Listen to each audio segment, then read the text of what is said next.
Мы продолжаем лекции про разные структуры мозга. И в данном случае сегодня мы поговорим о структуре и функции гиппокампа. Как мы помним, гиппокамп – это часть мозга, часть архикортекса, как мы помним с прошлой лекции. И его исследования в настоящее время проводятся очень интенсивно. И это связано с разными причинами. Внимание вообще к гиппокампу было привлечено такое достаточно большое благодаря исследованиям, которые были проведены на пациенте, так называемом пациенте HM, имя которого стало известно после его смерти в 2008 году. Это Генри Маллисон. И он родился в первой половине прошлого 20 века, и в возрасте 10 лет у него начинались эпилептические припадки. И постепенно его состояние ухудшалось, и было принято решение его врачом провести эктомию медиальной височной части мозга для того, чтобы уменьшить эпилептические припадки. Доктор Сковилл провел операцию по удалению части медиальной темпоральной, медиальной височной доли. И, в принципе, это действительно как бы уменьшило количество эпилептических припадков, хотя и не привело к их полному исчезновению. Однако через некоторое время начало выясняться, что такая операция привела к тому, что у пациента наблюдались некоторые неврологические расстройства, в частности, нарушилась память. И таких изменений наблюдали несколько. Доктор Сковилл в итоге связался с известным нейробиологом Пенфилдом, который прислал свою ассистентку для того, чтобы исследовать, что же произошло с этим пациентом и протестировать, что происходит с его памятью в частности. И были обнаружены любопытные детали. В первую очередь было обнаружено, что у этого пациента наблюдалась так называемая антероградная амнезия, то есть человек не мог запоминать новые факты, события, и, например, если он с утра ознакомился с данной ассистенткой после того, как проснулся, на следующий день он ее уже не помнил и знакомился заново. Когда умер его отец, он об этом также не мог запомнить, и каждый день он думал, что его отец жив. Кроме того, у него наблюдалась частичная ретроградная амнезия. Это заключалось в том, что он не помнил несколько лет, которые предшествовали операции. Более ранние события при этом пациент помнил, и таким образом стало ясно, что память, она не просто целиком размазана по мозгу, однако она сама по себе немножко разная, по-разному представлена в нашем мозге. И в частности, участки мозга, которые входят в медиальную височную долю, они, ну и в том числе гиппокамп, они связаны именно с хранением, с переводом памяти из кратковременной формы в долговременную, а также хранением относительно недавних событий, в то время как уже хорошо сформирована память, так называемая консолидированная память, она может храниться где-то еще, и предполагается, что она хранится в коре мозга, ну и, может быть, еще в других участках.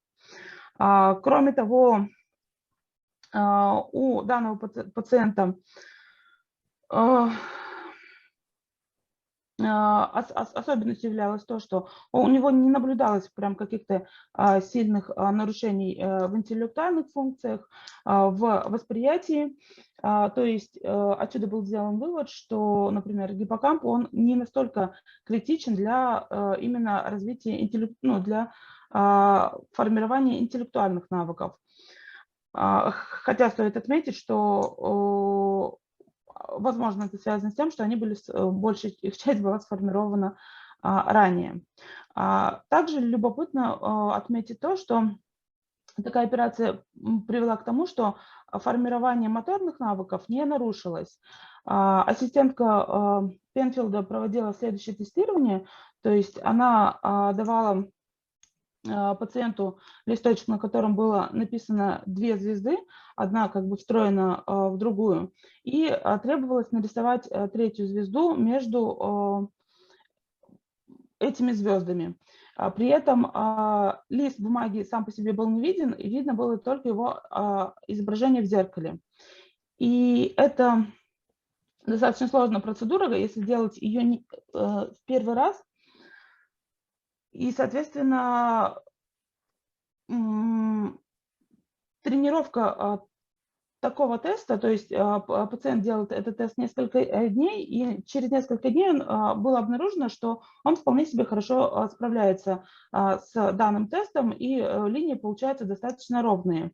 То есть причем сам пациент даже удивился, и он сам не ожидал, что у него так хорошо получится, поскольку он не помнил предыдущих тренировок. Однако вот этот вот сформированный, грубо говоря, моторный навык, он смог сформироваться. И эти исследования также показали, что гиппокамп может быть связан не со всеми видами памяти, с формированием не всех видов памяти, а только некоторых. Ну, в частности, так называемой эпизодической памяти, которая, например, это память на факты, события и так далее. Хотя интересно, что последующие исследования, уже проведенные после смерти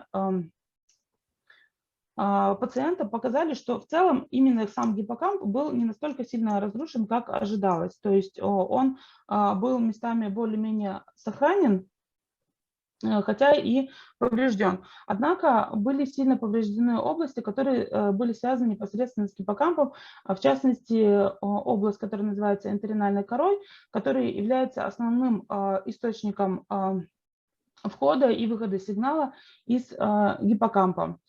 Кроме того, у данного пациента была разрушена во многом миндалина, и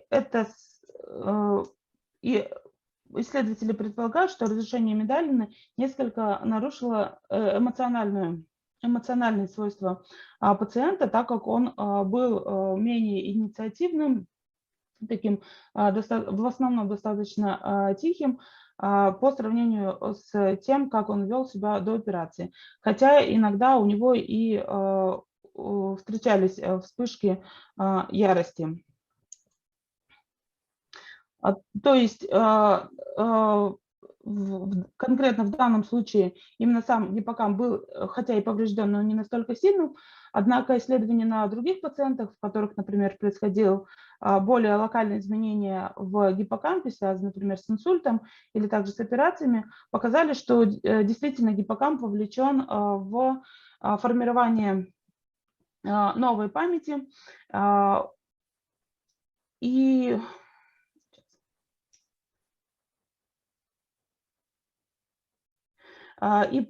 поэтому эту концепцию также продолжили развивать, в том числе и на животных.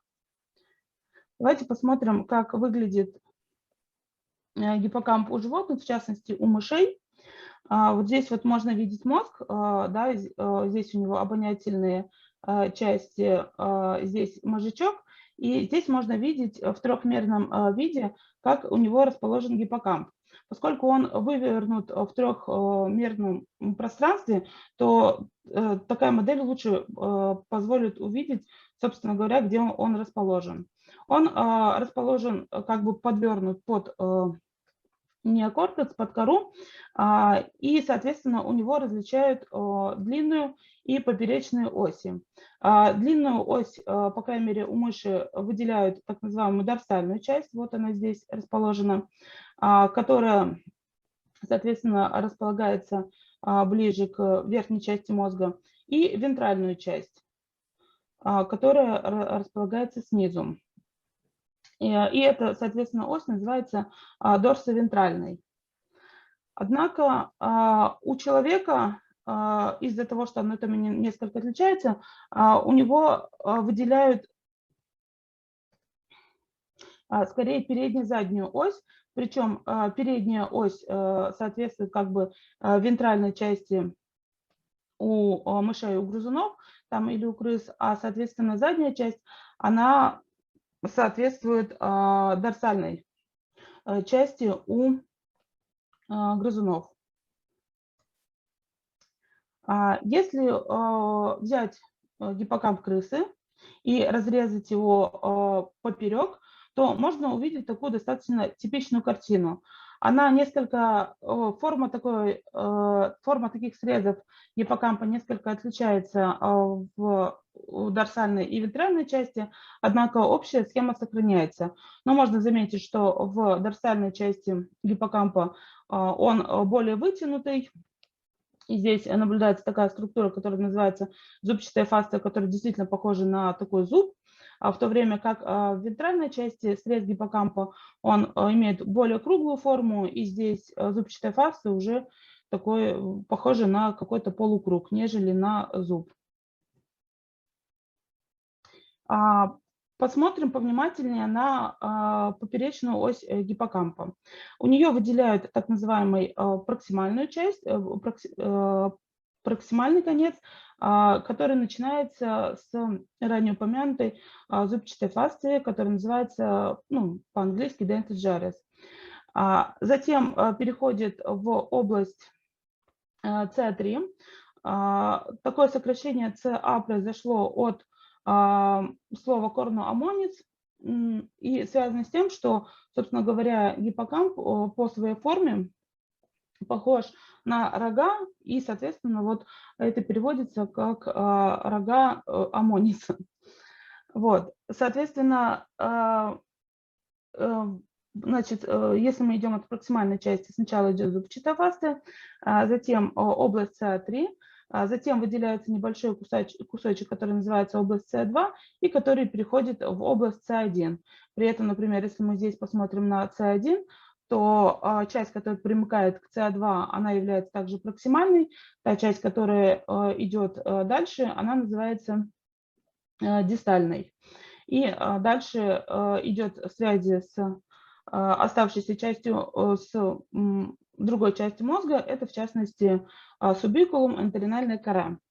Давайте теперь посмотрим на связи между, собственно говоря, гиппокампом и оставшейся частью мозга, чтобы понять, каким образом гиппокамп может выполнять свою функцию, в частности, например, участие в процессах формирования памяти. В отличие от коры, где можно посмотреть повнимательнее, да, например, точнее от первичных зон коры, где у нас есть, грубо говоря, вход из зрительного таламуса, который приходит там на 4-й слой и так далее, и иногда можно по строению, по цитоархитектонике предположить, какую функцию будет выполнять тот или иной участок коры, хотя это так и не всегда. С гиппокампом дело обстоит сложнее, поскольку он не связан напрямую с сенсорными входами. И он уже получает предобработанные сигналы из ассоциативных областей, и то есть он получает полисенсорный вход. Поэтому, например, то, что он получает информацию из энтеринальной коры, нам мало что говорит о том, собственно говоря, какое сенсорное окрашивание, например, имеет та или иная поступающая информация. Вот, но тем не менее. Однако такие выводы можно делать, в принципе, на основании физиологических исследований, то есть какую все-таки информацию получает гиппокамп. Итак, опять рассматриваем с проксимальной частью входа в гиппокамп. Одним из основных путей, по которому информация поступает в гиппокамп, является вход из так называемой энтеринальной коры. При этом из энтеринальной коры по перфорантному пути через так называемый латеральный и медиальный перфорантный путь из второго слоя, в первую очередь второго слоя коры, собственно говоря, энтеринальной коры, волокна поступают в молекулярный слой зубчатой фасции, где он может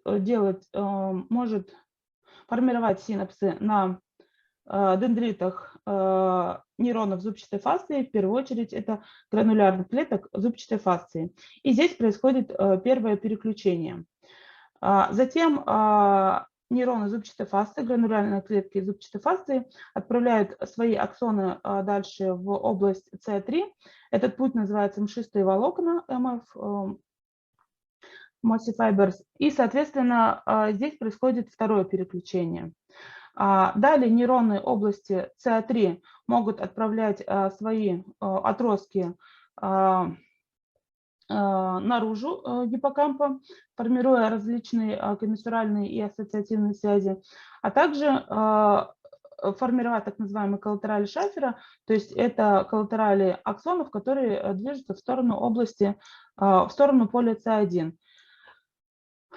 Основные или принципиальные нейроны, которые расположены в областях C1, C2, C3, они являются пирамидами, причем апикальные дендриты их направлены как бы внутрь гиппокампа, хотя они считаются по терминологии апикальными, то есть поверхностными. Вот. И основным выходом из гиппокампа являются аксоны нейронов поля C1, которые уже отправляются либо напрямую в энтеринальную кору, либо в субикулум. Помимо входа и выхода из энтеринальной коры, нейроны гиппокампа во многом связаны и с другими структурами в мозге. В частности, например, существуют связи, опосредуемые таламусом. В частности, причем эти связи опосредованы через область C1 или субикулум, то есть так называемый nucleus reunions из таламуса может напрямую посылать свои входы в субикулум и область C1 гиппокампа, и, соответственно, также получать сигнал из этих областей. Из вентрального гиппокампа обнаружены волокна, которые напрямую, например, идут в медиальную префронтальную кору, хотя это достаточно редкие такие волокна. То есть, например, основную связь между гиппокампом и медиальной префронтальной корой, основная связь осуществляется именно через ядра таламуса, ну и в частности такой nucleus reunions.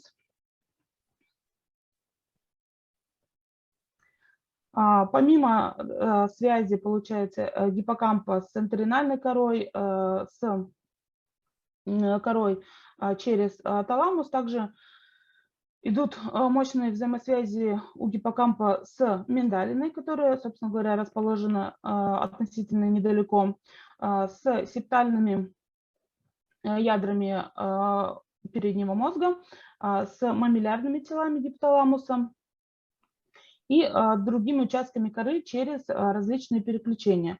То есть гиппокамп имеет довольно обширные связи с разными структурами мозга, что, соответственно, позволяет считать его таким неким, в какой-то степени, интегратором поступающей информации. И, то есть, с одной стороны, гиппокамп интегрирует информацию, с другой стороны, каким-то образом ее процессирует, то есть обрабатывает, и предполагается, что таким образом он как раз участвует в формировании памяти. Как мы уже указывали, гиппокамп имеет длинную ось, которая называется у грызунов дорсовентральной. И стоит отметить, что вдоль этой оси свойства гиппокампа несколько отличаются. Они отличаются по своим связям с другими структурами мозга. То есть если дорсальная часть гиппокампа, она в первую очередь сильнее всего связана как раз с энтеринальной корой и получает оттуда информацию, то вентральная часть гиппокампа, она связана с различными структурами, которые ранее относили к так называемой лимбической системе и которые участвуют в формировании эмоций. В частности, например, одним из выходов из вентральной части гиппокампа является гипоталамус. и, соответственно, то есть гипоталамус, то есть гиппокамп может напрямую влиять на функции некоторых нейронов гипоталамуса. И вообще существует такое как бы подразделение, хотя и не очень строгое, которое состоит в том, что дорсальная часть гиппокампа, она участвует в формировании памяти и в первую очередь пространственной памяти, если мы говорим о животных, в то время как вентральная часть, она участвует в формировании эмоций, в том числе в запоминании тех или иных событий с какими-то эмоциональными событиями. Однако стоит отметить, что это разделение не очень строгое, то есть и вентральная часть гиппокампа тоже частично участвует в формировании пространственной памяти, и дорсальный гиппокамп также несколько в какой-то степени участвует в обработке и эмоциональных сигналов. Здесь на картинке также можно видеть, что вдоль дорсовентральной оси гиппокампа наблюдается некоторая разница в получении модуляторных сигналов от нейромодуляторных систем мозга. В частности, например, проекции дофаминергические из вентральной области покрышки, они сильнее всего сконцентрированы в вентральной части гиппокампа, а в самой дорсальной части практически отсутствуют. То же самое, ну не то же самое, но также более сильные проекции наблюдаются в нейромодуляторные, которые посылаются из локус церулиус, голубого пятна, в вентральном гиппокампе. Серотонинергическая передача также сильнее сконцентрирована в вентральной части гиппокампа, хотя, в принципе, можно отметить, что серотониновые волокна имеют немножко различные источники своего происхождения. В частности, из медиальной части ядер шва, из медиальных ядер шва отправляется скорее в дорсальную часть гиппокампа серотониновые волокна, в том числе в то время как из дорсальных ядер шва скорее в вентральной части. То есть проекции из различных участков коры в дорсальную и вентральную часть гиппокампа тоже несколько отличаются.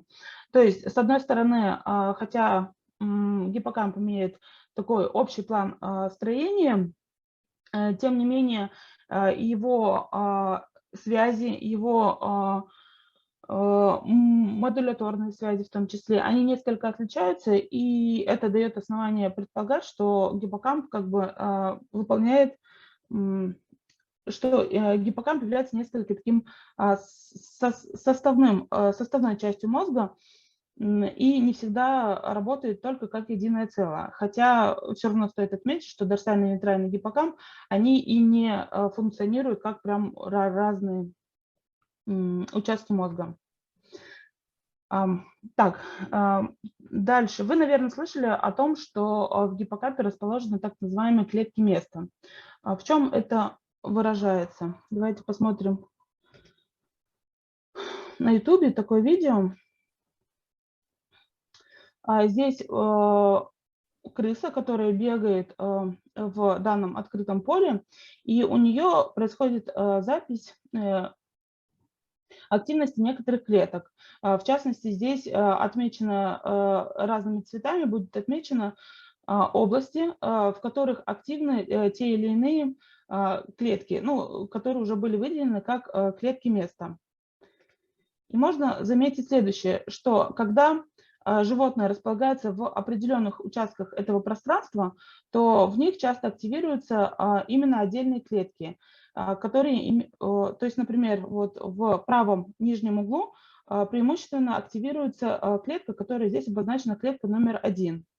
В то время как, наоборот, в левом таком нижнем углу активируется клетка номер 6. И такая картина позволила позволила предположить, что в гиппокампе существуют так называемые клетки места, которые участвуют в формировании пространственной карты внутри мозга животного. Такие клетки места, они напрямую связаны, точнее, предполагается их прямая взаимосвязь с так называемыми клетками решетки, которые располагаются в области энтеринальной коры. И такая взаимосвязь между клетками решетки в энтеринальной коре и клетками места в гиппокампе, а также есть еще там клетки направления и так далее, оно формирует как раз ту пространственную карту, в которой располагается животное. И поэтому, причем эта карта может именно формироваться как в виде некоторой памяти. Хотя насколько она постоянна и насколько она сохраняется во времени, да, там, например, через дни, недели и так далее, это несколько дискуссионный вопрос, так как эта карта может несколько меняться в процессе жизни животного. При этом нейронами, которые выполняют функцию таких клеток места, они могут относиться как к области зубчатой фасции, так к области C3, так и к области C1. То есть фактически весь гиппокамп, и в первую очередь речь идет о дорсальном гиппокампе, он вовлечен в формирование такой пространственной карты. Хотя и не все клетки гиппокампа являются клетками места.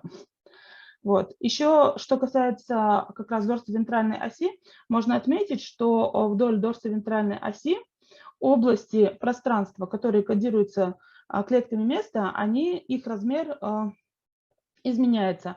То есть если в самой дорсальной части гиппокампа каждая клетка места, она отвечает за небольшой участок пространства, ну, в частности, вот здесь, например, указана дистанция 1 метр, то по мере движения в вентральную часть гиппокампа эти клетки места начинают отвечать за более широкие участки пространства.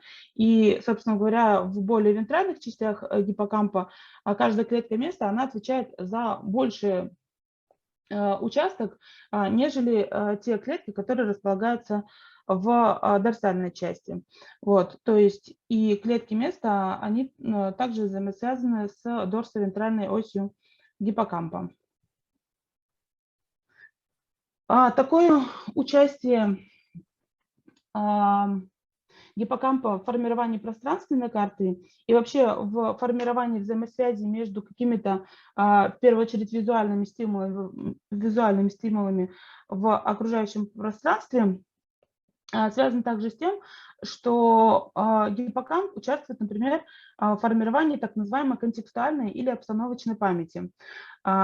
Есть, прошу прощения, есть достаточно известный метод для изучения формирования памяти, это так называемое условно-рефлекторное замирание, которое заключается в следующем. Берут животное, это может быть мышь, крыса, сажают его в некоторую камеру, и животное исследует эту камеру, и через какое-то время ему подается так называемая электрокожная стимуляция, то есть негативное подкрепление.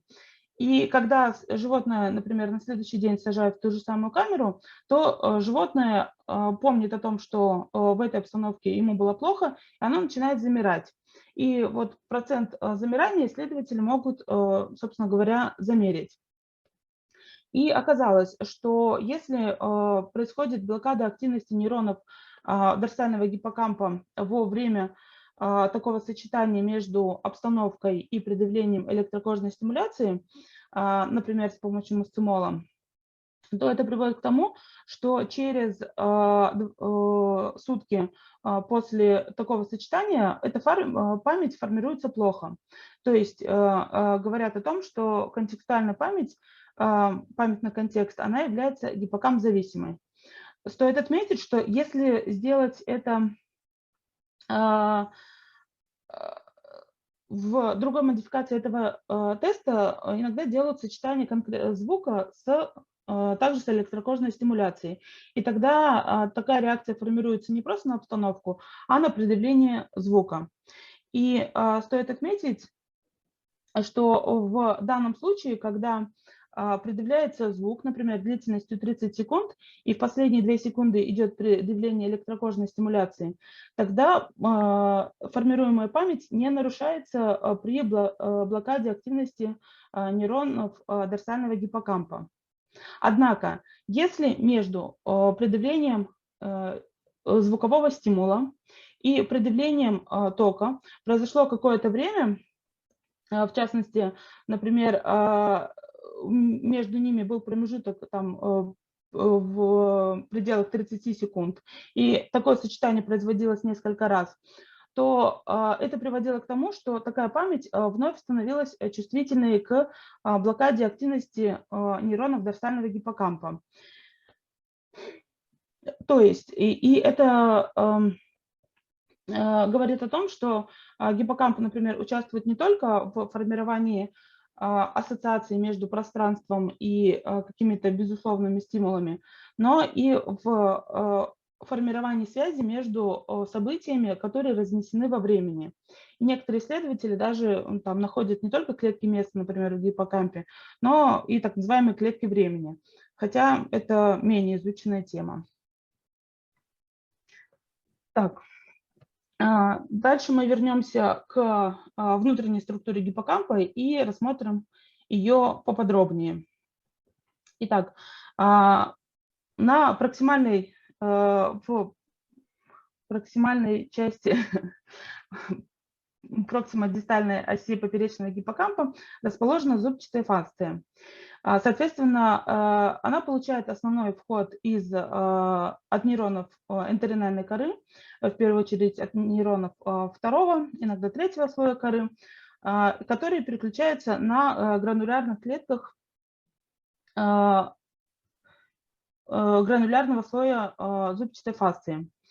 Вообще в зубчатой фасции можно выделить несколько зон. В частности, это, собственно говоря, гранулярный слой, где находятся в основном тела гранулярных клеток. Это молекулярный слой, который на данной схеме расположен здесь повыше, ну и здесь он расположен повыше. То есть именно сюда приходят в основном входы из латеральной и медиальной интеринальной коры, а также некоторые модуляторные также волокна. Сразу под гранулярным слоем располагается так называемая субгранулярная зона, и дальше располагается область, которая называется хилус. В хилусе расположены различные типы клеток, в том числе, например, мшистые клетки.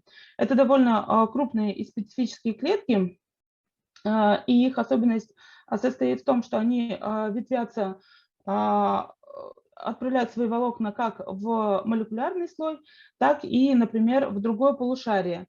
Причем, да, и вот если посмотреть на эту картинку, где как раз были помечены клетки хилуса, то они вот ветвятся в хилусе в ипсилатеральной стороне, отправляют свои волокна в молекулярный слой и формируют довольно мощный приток волокон в молекулярный слой, опять же, зубчатой фасции уже в другом полушарии, то есть на контралатеральной стороне.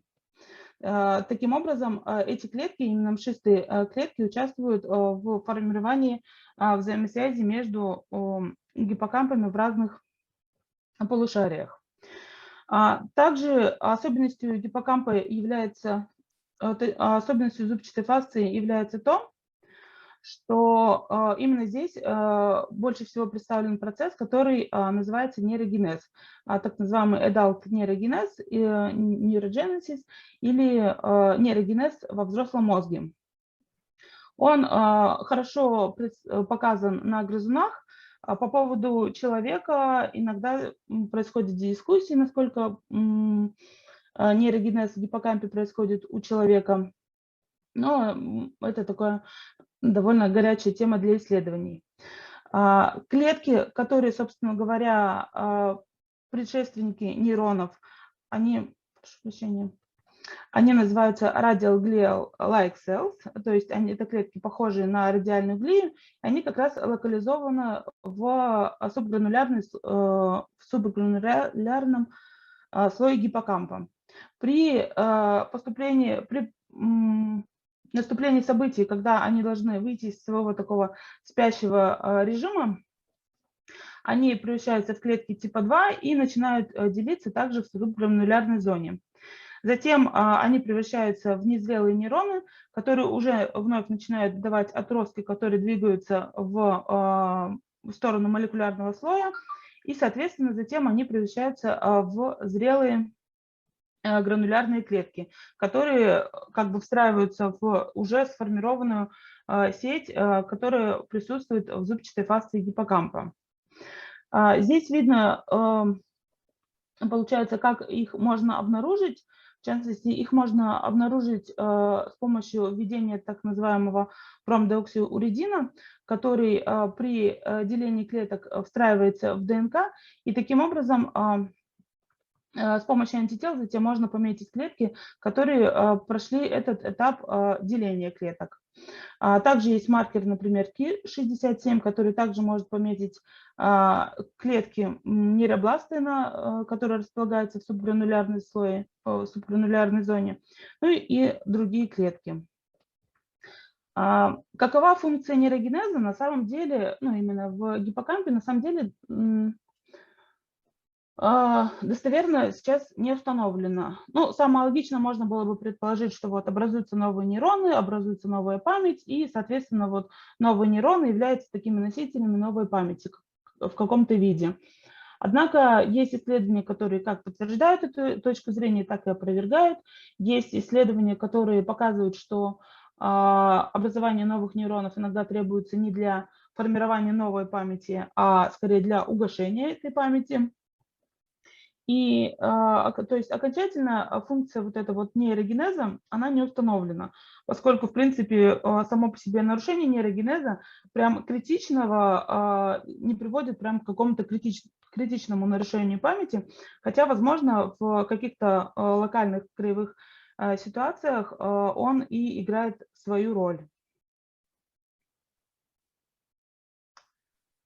Перейдем в следующую зону гиппокампа, это область ЦА3. Тот перфорантный путь, через который поступали отростки энтеринальной коры, он может продолжаться, он может не заканчиваться в зубчатой фасции, а продолжается дальше до области ЦА3, где также формируют контакты между, получается, нейронами энтеринальной коры и нейронами области ЦА3.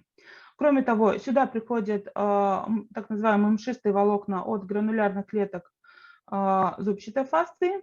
И также в области ЦА3 наблюдается большое количество связей, собственно говоря, между нейронами, самими нейронами области ЦА3.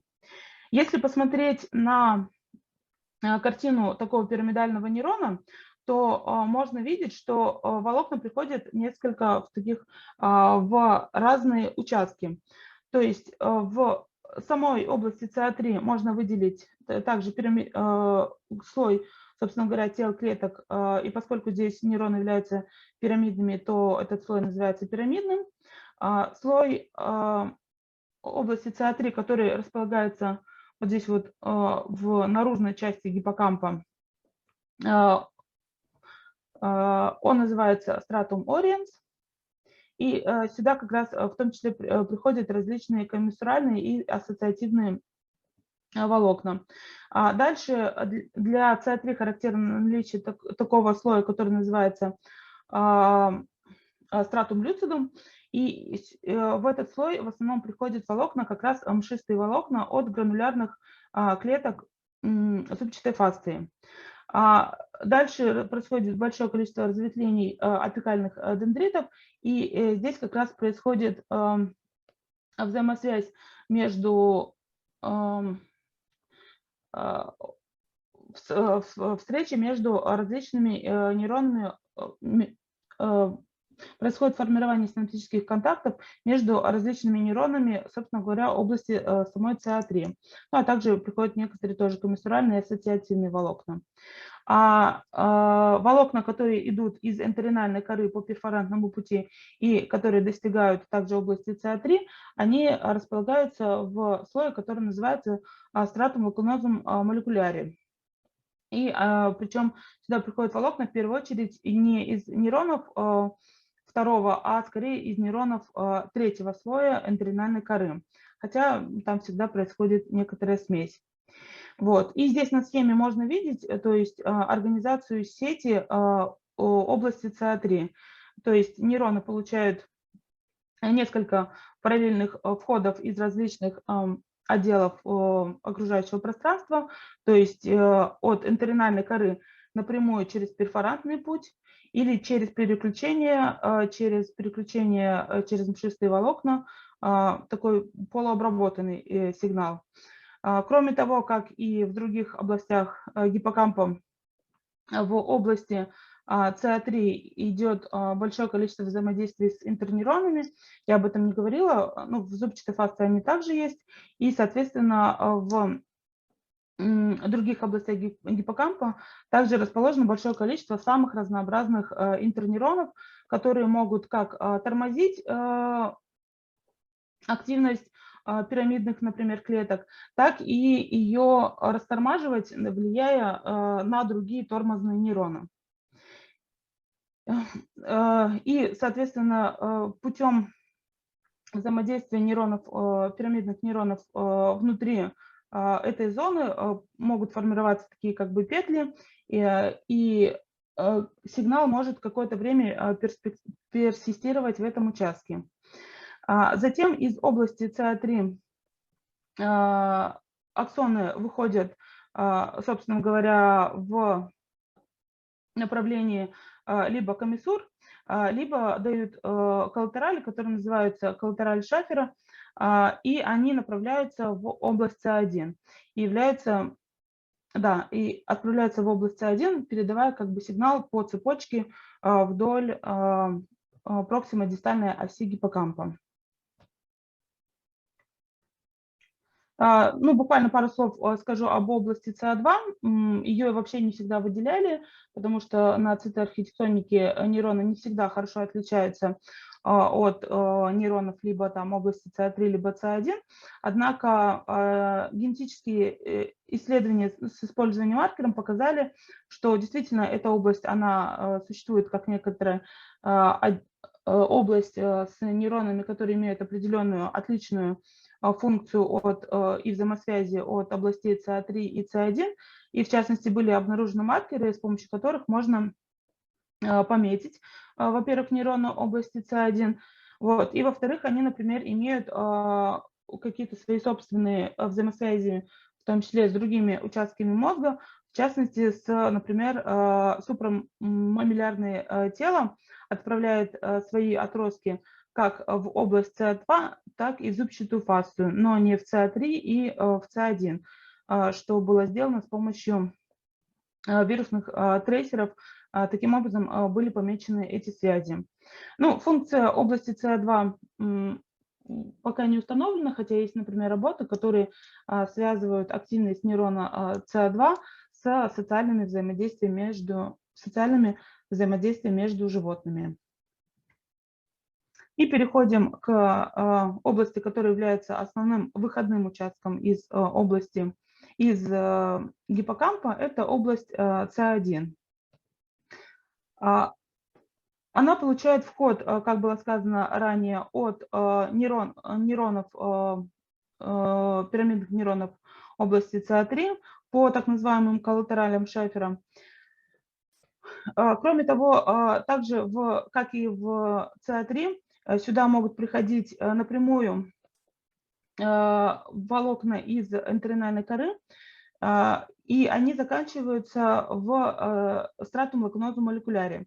То есть в области СА1 нет стратум люцидум, как в СА3, но присутствуют такие характерные также для СА3 области, как стратум пирамидали, где расположены тела, собственно говоря, в первую очередь пирамидных клеток, стратум ориенс, такой, который расположен ближе к оболочкам гиппокампа, стратум радиатум, где как раз происходит в первую очередь пересечение между нейронами, между аксонами нейронов области СА3 и апикальными дендритами нейронов области СА1, и стратум лакунозум молекуляре, где происходит встреча между отростками как раз из энтеринальной коры напрямую отправляется в ЦА1.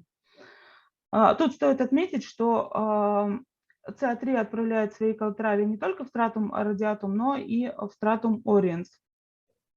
И таким образом опять обеспечивается такое параллельное поступление информации из нескольких источников.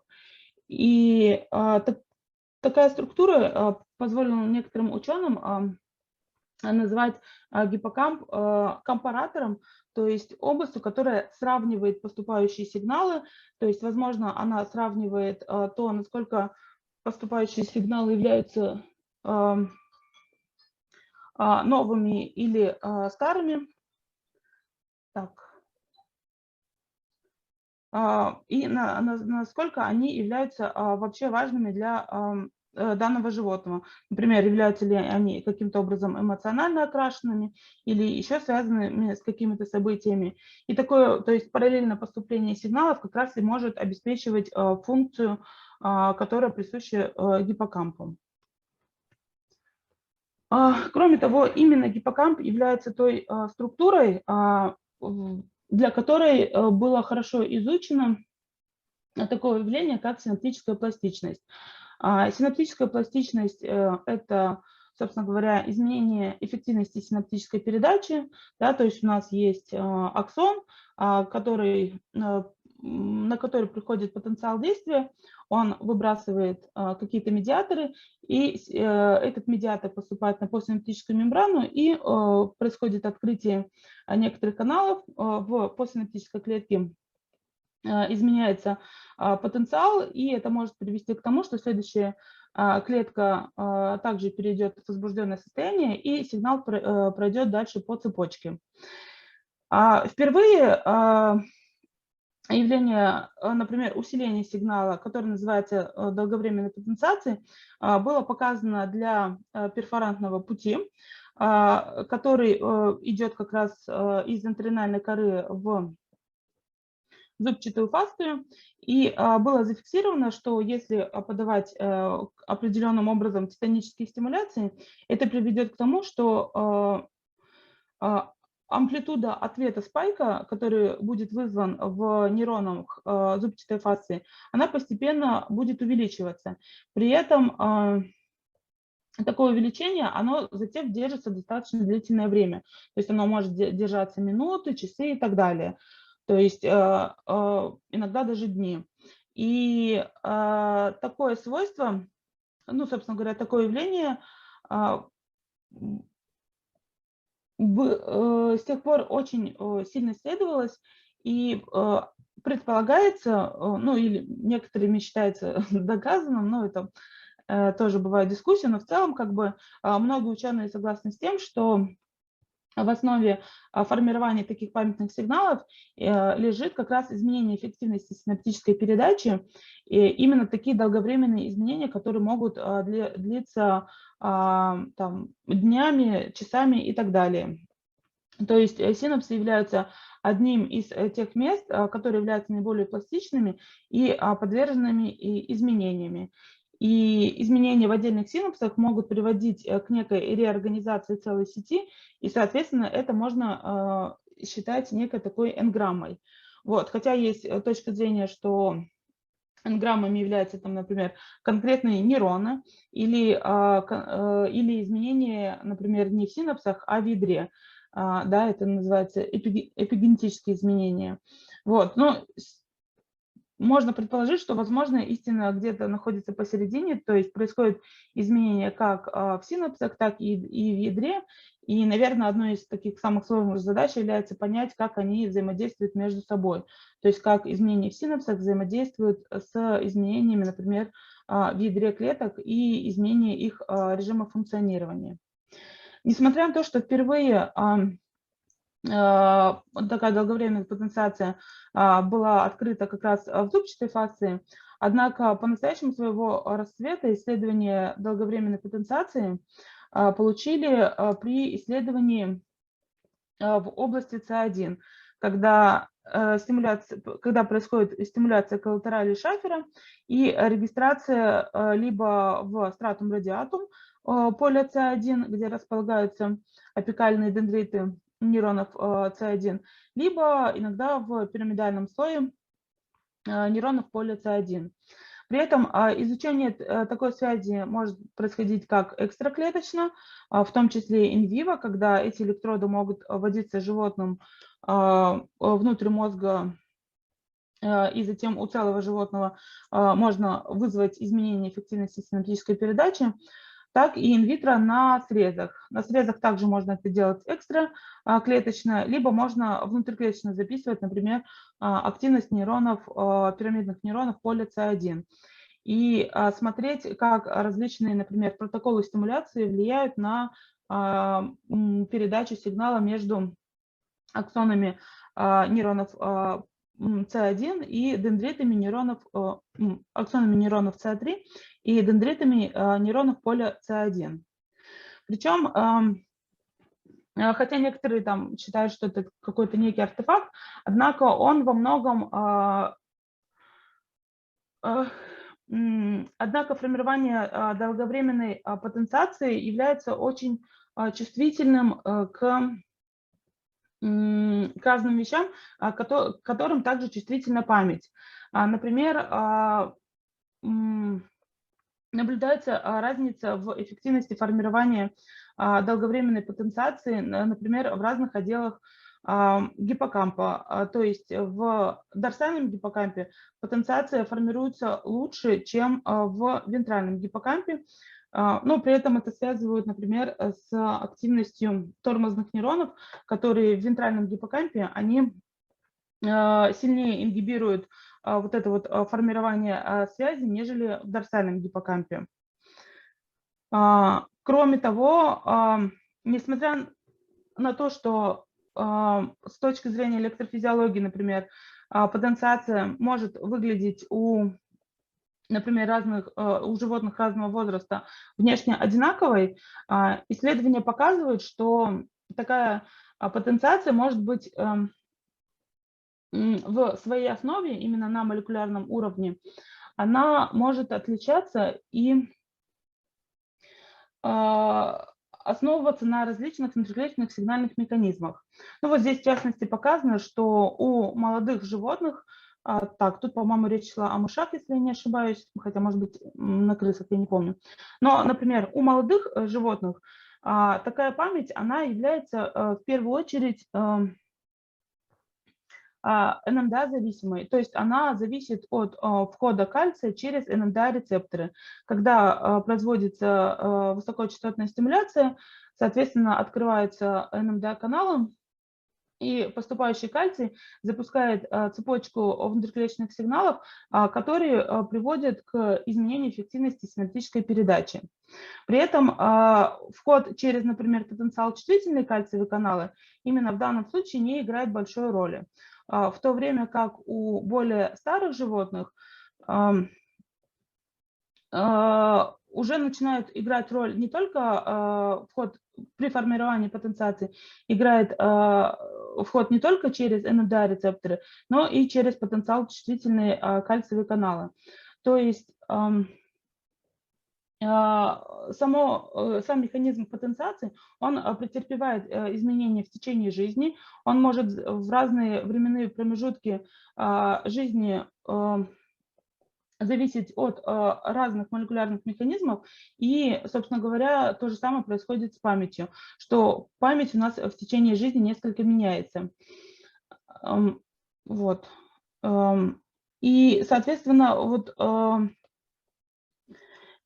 поэтому, да, кроме того, таким как бы коррелятом тоже между, например, потенциацией и памятью является чувствительность к стрессу. У стрессированных животных формирование как памяти, так и долговременной потенциации часто нарушается. Хотя тут бывает не совсем линейная зависимость, вот, но существуют такие корреляты между механизмами, которые наблюдаются между формированием памяти и формированием долговременной потенциации, так и некоторые прямые эксперименты, которые показывают непосредственно, что при формировании памяти наблюдается увеличение эффективности синаптической передачи.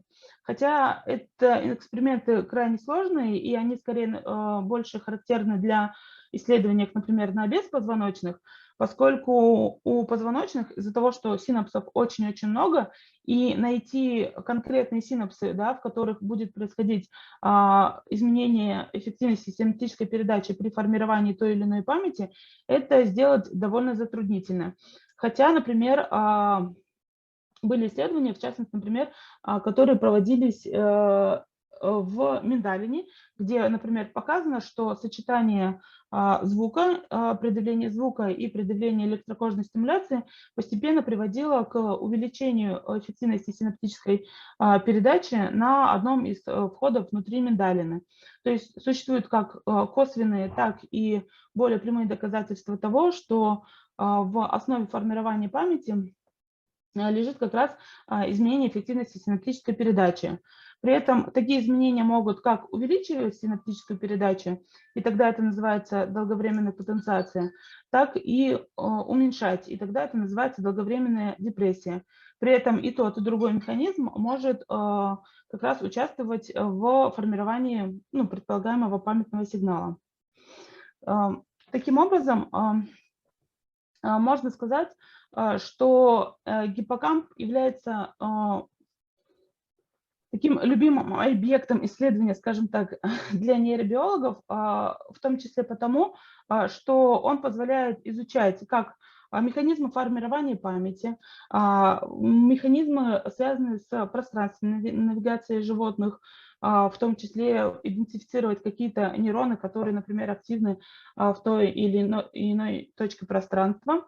Это с одной стороны, то есть он позволяет изучать высшие функции организма, а с другой стороны, способность нейронов гиппокампа формировать длительные устойчивые изменения эффективности синаптической передачи позволяет изучать молекулярные механизмы, собственно говоря, этих процессов и создавать такой некий мостик между, с одной стороны, высшими функциями, которые наблюдаются на целом животном, и, возможно, какими-то молекулярными механизмами, которые лежат в основе этих поведенческих реакций. Вот. Так, я, наверное, закончила.